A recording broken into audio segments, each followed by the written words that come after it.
It started as just another quiet afternoon.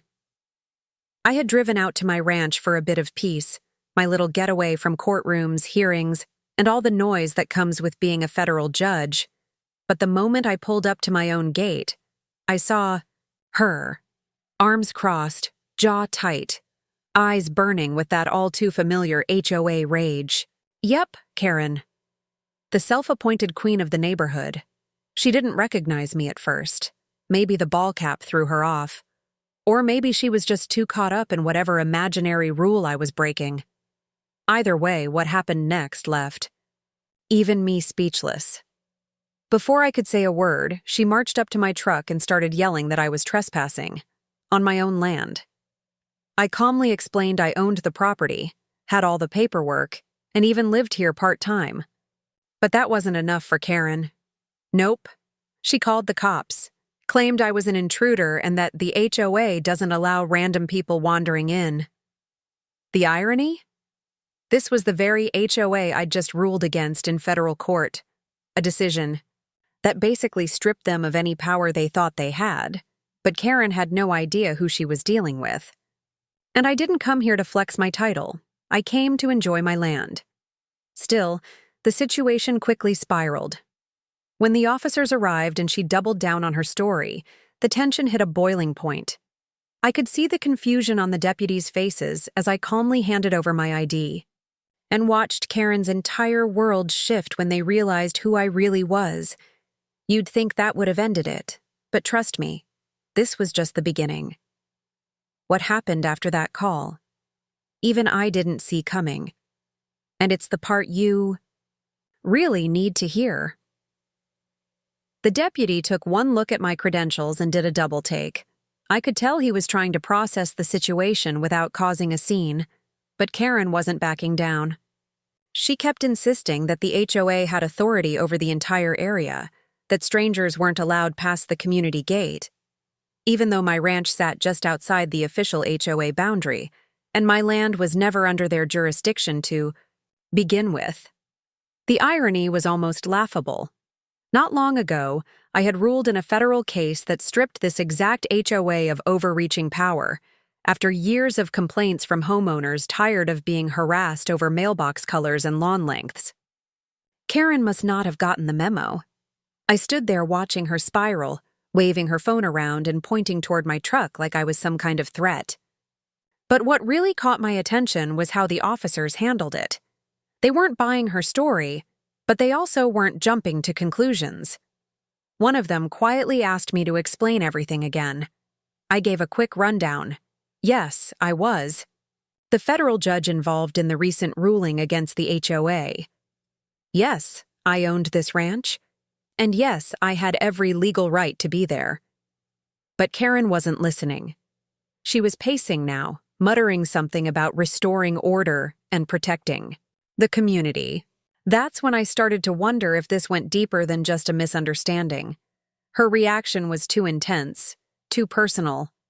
And when she let slip that there was a private HOA meeting planned to push back on the court decision, everything started clicking into place. She wasn't just another nosy neighbor. She had an agenda. And clearly my presence threatened it. But here's the thing. I hadn't even stepped foot inside the ranch house yet. What I found waiting for me past the gate? That's when things really took a turn.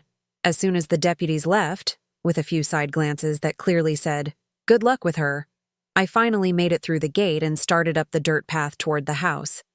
But something felt off. My ranch is usually quiet, peaceful.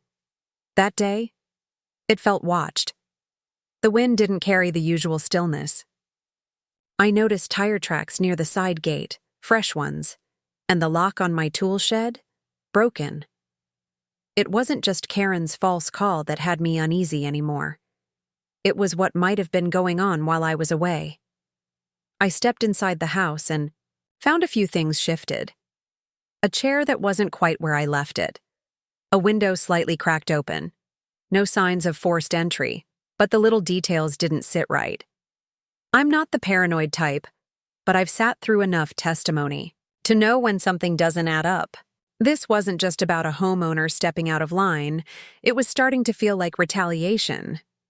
Meanwhile, I started digging into that private HOA meeting Karen had mentioned. A couple of neighbors I trusted told me things had been heating up lately. Ever since the court ruling, certain board members, Karen included, had been pushing to keep the old structure alive, even if it meant bending the rules. They were floating the idea of forming a community oversight group, which sounded a lot like a shadow HOA. The same people, just with a new name and no official accountability.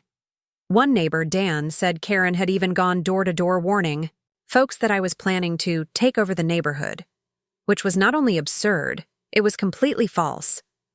I wasn't there to start anything. I just wanted my land back in peace. But with Karen stirring fear and feeding lies, it was clear. This wasn't going to stay a personal issue for long, and I hadn't even checked the cameras yet. The tension hit a breaking point.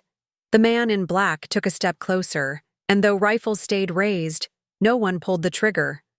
The rider finally spoke for the first time in minutes. "You always said you'd stay in the shadows," he said, voice low. "So why show up now?" The man in black gave a dry smile. "Because the people watching us, on those rooftops, aren't just watching anymore. They're here to clean up." The captain quickly barked into his radio, calling for perimeter lockdown. But it was too late. A small drone zipped overhead, barely visible, before exploding midair in a silent flash. No sound, just light. Everyone flinched, blinded for half a second. And in that moment, the metal case the man in black had been holding vanished. Gone. Snatched or taken. No one saw who had it. Chaos broke loose. The shadows on the rooftops began to retreat, not engaging but clearly satisfied. The soldiers regrouped around the rider, forming a protective wall. The man in black didn't move. He just stood there like he'd expected it all to go this way. One of the suited agents shouted, "He was never after the drive. He wanted the tracker inside it." And that's when it hit everyone. The drive was a decoy, yes, but it had been bait, designed to lead someone straight to a hidden target. And now that tracker was gone. The rider turned to the captain and handed him a second device. Much smaller, hidden under his sleeve. "This is the real one. But they know now. They'll come again." The man in black simply nodded and walked. Back to the SUV. No one stopped him. As the convoy pulled away, the neighborhood slowly returned to silence. But nothing would ever feel normal again. Then came the twist. Days later, surveillance footage from that street disappeared from every local cloud backup, security cams, phone recordings, even live streams, gone without a trace. Except for one clip, the old woman in the bathrobe. Her video reappeared online, but it showed something different. The rider had handed 2 identical drives. Only one was ever recovered. In the weeks that followed, the neighborhood slowly slipped back into its routine. Dog walkers, sprinklers, porch gossip. But under the surface, nothing felt the same. People spoke in hushed tones about what they'd seen. That day, fake HOA cops, military Humvees, the mysterious rider, and the man in black who vanished like a ghost. Even the old woman in the bathrobe, now somewhat of a local celebrity, kept repeating one strange thing. There were 2 drives. I saw him hand over 2. Officials came through days later, offering vague explanations about a training, exercise. But nobody believed that. Not after the soldiers, not after the sudden camera wipe, and definitely not after the man in the black jacket. Some say he worked for an agency that doesn't exist on paper. Others believe the entire thing was a cover-up for a bigger mission. As for the rider, he disappeared just as quickly as he arrived. No one saw him again, but the captain left behind a single statement before his unit rolled out. "Whatever you think happened here, you only saw the surface." The fake HOA cops were quietly removed from the community. Rumors spread that They were part of a setup meant to intercept the rider at just the right moment. Whether they knew the full scope or were just pawns, no one could say for sure. But after that day, no one ever tried playing fake authority again. In the end, the drive that was recovered was turned over to military custody.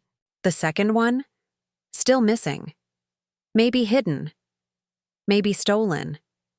And maybe never meant to be found. What really happened on that suburban street may never be fully known. But one thing's for sure. When you stop the wrong bike, you might trigger something far bigger than your neighborhood.